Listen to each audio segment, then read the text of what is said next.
اللهم صل على سيدنا محمد الفاتح لما ولق الخاتم لما سبق الناصر الحق بالحق والهادي الى صراطك المستقيم وعلى اله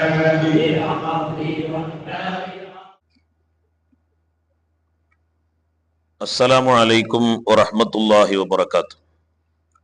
بسم الله والحمد لله الصلاة والسلام على أشرف المرسلين وعلى آله وصحبه أجمعين أما بعد. اللهم صل على سيدنا محمد الفاتح لما أغلق والخاتم لما سبق ناصر الحق بالحق والهادي إلى صراطك المستقيم وعلى آله حق قدره ومقداره العظيم. കഴിഞ്ഞ ക്ലാസ്സിൽ നമ്മൾ പറഞ്ഞു വെച്ചത് ഒരു മുഅ്മിനായ മനുഷ്യന്റെ ഹൃദയത്തിലാണ് അല്ലാഹു സുബ്ഹാനഹു വ തആല ഇരിക്കേണ്ടത്. എന്നാൽ നമ്മുടെയൊക്കെ ഹൃദയത്തിൽ അല്ലാഹു സുബ്ഹാനഹു വ തആല ഉണ്ടോ? അല്ലെങ്കിൽ നമ്മുടെ ഹൃദയത്തിന്റെ ഭരണം ഇപ്പൊ ആരെ കയ്യിലാണ്? ഹൃദയത്തിൽ അല്ലാഹ് ഉണ്ടെങ്കിലേ അള്ളാഹുവിനെ കുറിച്ച് ഓർമ്മ ഉണ്ടാവുള്ളൂ. മുത്തുനബി സല്ലല്ലാഹു അലൈഹി വസല്ലമ തങ്ങളെ കുറിച്ച് ഓർമ്മ ഉണ്ടാവുള്ളൂ. നിസ്കാരത്തിൽ ഖുശൂ ഉണ്ടാവുള്ളൂ. ചെയ്യുന്ന ദിക്റുകളാവട്ടെ, സ്വലാത്തുകളാവട്ടെ, ഏത് കർമ്മങ്ങളാവട്ടെ, അതിൽ പൂർണ്ണമായ ഇഖ്ലാസ് ഉണ്ടാവണമെങ്കിൽ ഹൃദയത്തിൽ അല്ലാഹ് വേണം. അപ്പൊ നമുക്ക് എന്ത് മനസ്സിലായി? പലപ്പോഴും നമ്മുടെ ഹൃദയത്തിൽ അല്ലാഹു ഇല്ല. പിന്നെ ആരാണുള്ളത്? നമ്മളൊക്കെ ബാത്റൂമിലേക്ക് പോകുമ്പോ, കക്കൂസിലേക്ക് പോകുമ്പോ നമ്മൾ ഇടത്തെ കാല് മുന്തിച്ചിട്ട് പറയും അല്ലാഹുമ്മ ഇന്നി അഊദു ബിക മിനൽ ഖുബുസി വൽ ഖബായിസ്. അതായത് അല്ലാഹുവേ, ആൺ പിശാചിൽ നിന്നും പെൺ പിശാചിൽ നിന്നും എന്നെ നീ എന്ത് ചെയ്യണം? രക്ഷപ്പെടുത്തണം. എനിക്ക് നീ കാവൽ നൽകണം അല്ലാഹ് എന്ന് പറഞ്ഞിട്ടാണ് ബാത്റൂമിലേക്ക് നമ്മൾ പോവുക. എന്ന് പറഞ്ഞാൽ ആൺ പിശാചും പെൺ പിശാചും ഫാമിലി സഹിതം താമസിക്കുന്ന ഇടമാണ് എവിടെ? ബാത്റൂം. ബഹുമാനപ്പെട്ട സൈനുദ്ദീൻ മഖ്ദൂം റളിയല്ലാഹു അൻഹു അവിടുത്തെ ഫത്ഹുൽ മുഈനിലൊക്കെ ആദാബുൽ ഖലായിനെ കുറിച്ച് പറഞ്ഞ സന്ദർഭത്തിലൊക്കെ വിഷയം പറയുന്നുണ്ട്. അപ്പോ ശൈത്താന്മാര് ഫാമിലി സഹിതം താമസിക്കുന്ന സ്ഥലമാണ് ബാത്റൂം, കക്കൂസ്. അത്രയും മ്ലേച്ഛമായ സ്ഥലത്തിരിക്കേണ്ട പിശാചാണ് നമ്മുടെ ഹൃദയത്തിൽ ഇരിക്കുന്നത്. പിന്നെ അവിടെ അള്ളാഹുവിനെ കുറിച്ച് നമുക്ക് എങ്ങനെ ഓർമ്മ ഉണ്ടാവും?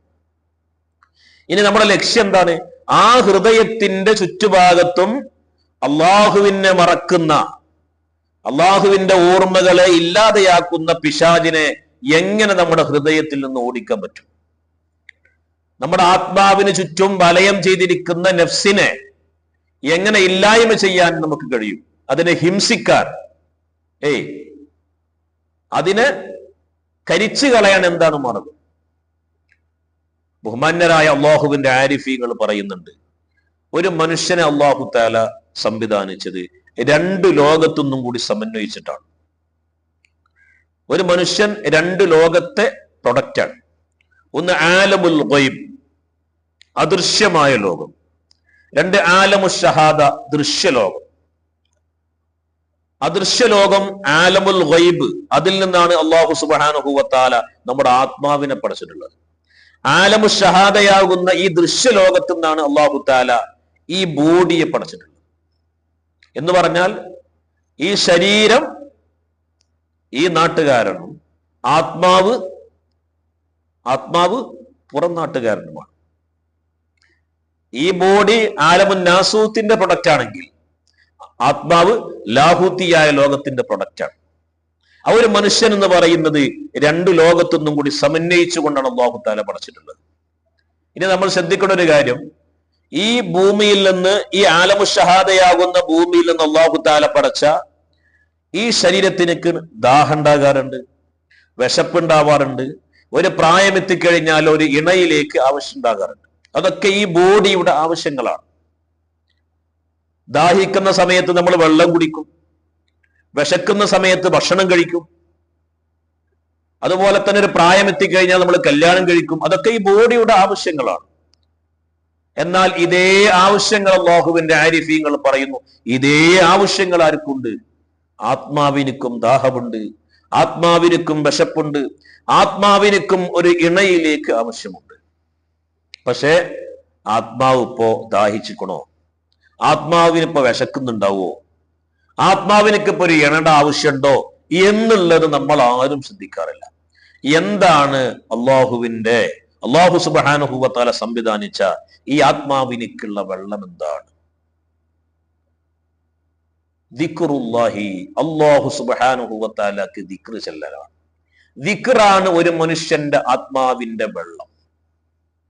സുറൂറുൽ ഖൽബി ദിക്റുല്ലാഹ് വ ഉൻസു നഫ്സി ഫിക്റുല്ലാഹ് വകൂനു ഔലിയാ അല്ലാഹ് ബിലാ ഇലാഹ ഇല്ലല്ലാഹ്.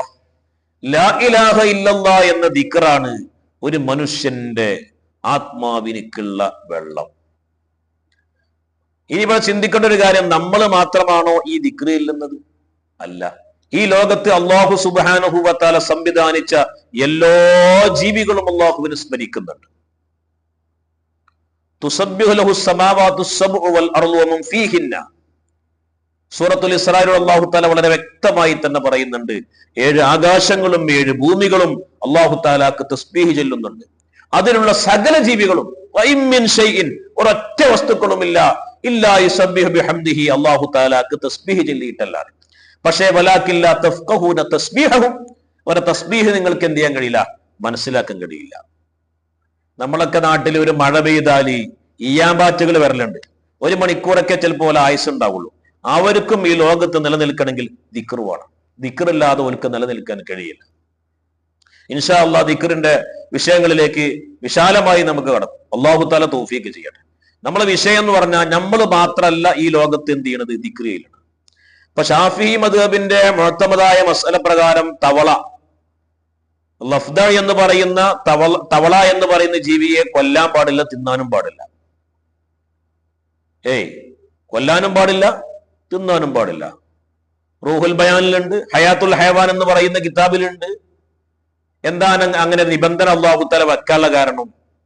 ഈ തവള എന്ന് പറയുന്ന ജീവി അല്ലാഹു തആലാക്ക് കൂടുതലായി ദിക്ർ ചെല്ലുന്ന ഒരു ജീവിയാണ്. അല്ലാഹു തആലാക്ക് കൂടുതലായി ദിക്ർ ചെല്ലുന്ന ഒരു ജീവിയിൽപ്പെട്ട ഒരു ജീവിയാണ് ഏത്? തവള എന്ന് പറയുന്ന ഒരു ജീവി. അതേപോലെ തന്നെ മണ്ണട്ട എന്ന് നമ്മുടെ മലപ്പുറം ഭാഷയിൽ മണ്ണട്ട എന്ന് പറഞ്ഞൊരു ജീവിയുണ്ട്. വല്ലാതെ ശബ്ദം ഉണ്ടാക്കിയിട്ട് പള്ളിക്കും അതുപോലെ തന്നെ വീട്ടിലൊക്കെ ഉണ്ടാവും. പുൽച്ചാടി പോലെ കറുത്തുണ്ട്, ഭയങ്കര ശബ്ദക്കാരൻ. മണ്ണട്ട എന്നാണ് ജീവിയുടെ പേര്. അതിനെ കൊല്ലാൻ പാടില്ല. അല്ലാഹു തആലാക്ക് കൂടുതലായി ദിക്ർ ചെല്ലുന്ന ഒരു ജീവിയാണ് ഈ മണ്ണട്ട എന്ന് പറയുന്നത്. അപ്പൊ ഈ ലോകത്തുള്ള എല്ലാ ജീവികളും എന്ത് ചെയ്യുന്നുണ്ട്? അള്ളാഹിനെ സ്മരിക്കുന്നുണ്ട്. ബഹുമാനപ്പെട്ട ഇമാം ഷാറാനി തങ്ങളുടെ ഷെയ്ഖ് അലിയുൽ ഖവാസ് റളിയല്ലാഹു അൻഹു ഒരിക്കൽ മീൻ പിടിക്കാൻ പോയപ്പോ ചൂണ്ട വെച്ച് മീൻ പിടിക്കുമല്ലോ. മീൻ പിടിക്കുന്ന സമയത്ത് അദ്ദേഹത്തിന്റെ ചൂണ്ടലൊരു മീൻ കൊത്തി അതിലെങ്ങനെ കൊട്ടയിലേക്ക് ആക്കുന്ന സന്ദർഭത്തിൽ ആ മീനിന്റെ വായിൽ നിന്ന് അല്ലാ എന്ന് ഉച്ചരിച്ചു. ഉടൻ തന്നെ അലിയുൽ ഖവാസ് റളിയല്ലാഹു അൻഹു ആ മീൻ എടുത്തിട്ട് എന്ത് ചെയ്തു? ആ തൊട്ടിലേക്ക് ഇട്ടു. ദിക്ർ ചെല്ലുന്നൊരു മീൻ എനിക്ക് വേണ്ടാന്ന് പറഞ്ഞു. ഈ സംഭവം ഇമാം സുയൂത്തി റളിയല്ലാഹു അൻഹു അൽ ഹാവിലുൽ ഫതാവി എന്ന് പറയുന്ന കിതാബിൽ പറയുന്നുണ്ട്. അപ്പൊ ലോകത്തെ അല്ലാഹു തആല സംവിധാനിച്ച എല്ലാ ജീവികളും എന്ത് ചെയ്യുന്നുണ്ട്? അല്ലാഹുവിനെ സ്മരിക്കുന്നുണ്ട്. അപ്പോ ദിക്റാണ് ഒരു മനുഷ്യന്റെ ആത്മാവിനിക്കുള്ളതായ വെള്ളം. അത് ധാരാളം നമ്മൾ ചെയ്യണം. ഇൻഷാ അല്ലാഹ് അതിലേക്ക് നമ്മൾ വരും. ഇനി രണ്ടാമത്തത്, ഒരു മനുഷ്യന്റെ ആത്മാവിനിക്കുള്ള ഭക്ഷണം എന്താണ്? അള്ളാഹുവിന്റെ പ്രവാചകർ ഹബീബായ മുഹമ്മദ് റസൂലുള്ളാഹി സ്വല്ലല്ലാഹു അലൈഹി വസല്ലമ തങ്ങളുടെ പേരുള്ള സ്വലാത്താണ്. സ്വർഗത്തിന്റെ 8 കവാടത്തിന്മേലും എഴുതി വെച്ച വാചകം ലാ ഇലാഹ ഇല്ലല്ലാഹ് മുഹമ്മദുർ റസൂലുള്ളാഹ് എന്ന് പറയുന്ന വാചകമാണ്. അത് അംഗീകരിക്കാത്ത ഒരാണിനും ഒരു പെണ്ണിനും എന്ത് ചെയ്യൂല? അല്ലാഹു തആല അതിന്റെ ഉള്ളിൽ കൂടെ പ്രവേശിപ്പിക്കൂല. എന്താണ് ലാ ഇലാഹ ഇല്ലല്ലാഹ് മുഹമ്മദുർ റസൂലുള്ളാഹ് എന്ന് പറയുന്ന തൗഹീദ് ക്ലിയർ ആകാതെ ഒരാൾക്കും അതിൽ സ്വർഗപ്രവേശനമില്ല. അതാണ് അതിന്റെ. അർശിന്റെ മുകളിലും അർശിന്റെ താഴ്ഭാഗത്തും സ്വർഗത്തിലെ ഓരോ വൃക്ഷങ്ങളിലും അതുപോലെ തന്നെ ഓരോ വൃക്ഷങ്ങളുടെ ഇലകളിലും മലായികത്തുൽ കിറാമിന്റെ നെഞ്ചിലും ഹൂറലീങ്ങളാകുന്ന ആളുകളുടെ നെറ്റിയിലും ഒക്കെ എഴുതി വെച്ചത് ലാ ഇലാഹ ഇല്ലല്ലാഹ് മുഹമ്മദുർ റസൂലുള്ളാഹ് എന്ന് പറയുന്ന നാമമാണ്. അപ്പോ ദിക്ർ ഒരു മനുഷ്യന്റെ ആത്മാവിനിക്കുള്ള വെള്ളമാണെങ്കിൽ ഒരു മനുഷ്യന്റെ ആത്മാവിനിക്കുള്ള ഭക്ഷണം അത് മുഹമ്മദുർ റസൂലുള്ളാഹ് സ്വല്ലല്ലാഹു അലൈഹി വസല്ലം, നബി സല്ലല്ലാഹു അലൈഹി വസല്ലമ തങ്ങളുടെ പേരുള്ള സ്വലാത്താണ്. ഈ രണ്ട് സാധനങ്ങളും കൊടുക്കുമ്പോഴേ ആത്മാവിനിക്ക് എന്തുണ്ടാവുള്ളൂ. നമ്മളെ ശരീരത്തിനേക്ക് നമ്മൾ വെള്ളവും ഭക്ഷണവും ഒരുമിച്ച് കൊടുത്തിട്ട് ഒരാശ്വാസം കിട്ടുന്നത് പോലത്തെ ഒരു ആശ്വാസം ആത്മാവിന് കിട്ടണമെങ്കിൽ ഇതിന്റെ വെള്ളവും ഭക്ഷണവും നമ്മൾ എന്ത് ചെയ്യണം? ക്രമാക്രമം നമ്മൾ എന്ത് ചെയ്യണം? കൊടുക്കണം. എന്നാലേ ആത്മാവ് അള്ളാഹു ആ പറഞ്ഞ രൂപത്തിലേക്ക് ആ ആത്മാവ് എത്തുള്ളൂ. മുഖദ്ദസായ ആത്മാവാണ് ആകണമെങ്കിൽ, ആ രൂപത്തിലേക്ക് എത്തണമെങ്കിൽ നമ്മുടെ ആത്മാവിനേക്കുള്ള വെള്ളവും ഭക്ഷണവും നമ്മൾ കൊടുക്കണം. ഇൻഷാ അള്ളാഹ് ബാക്കി അടുത്ത ക്ലാസ്സിൽ വ്യക്തമായി സംസാരിക്കും. അല്ലാഹു സുബ്ഹാനഹു വ തആല തൗഫീഖ് ചെയ്യട്ടെ.